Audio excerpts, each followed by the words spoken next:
Connaissez-vous le point commun entre un aigle, une affaire et une rencontre? Eh bien, ce sont tous des mots qui ont un genre différent en français et en occitan. Et oui, en occitan, on dit un aigle, une afa et un encontre.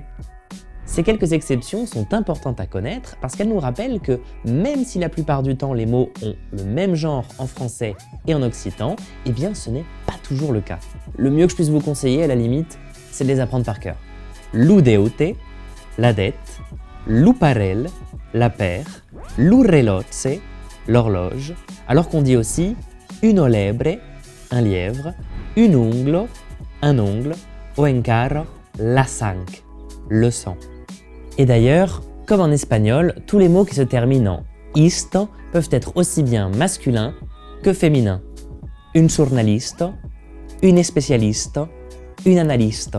En conclusion, de manière générale, les mots français ont le même genre que les mots en occitan. Mais il existe toutefois de nombreuses exceptions qu'il est de bon ton de connaître si l'on veut savoir parla clar, c'est-à-dire bien s'exprimer. Et d'ailleurs, tout ça, ça me fait penser que j'ai très envie de vous parler des expressions Masako, Bravemunde, Usavestsa, et une autre fois.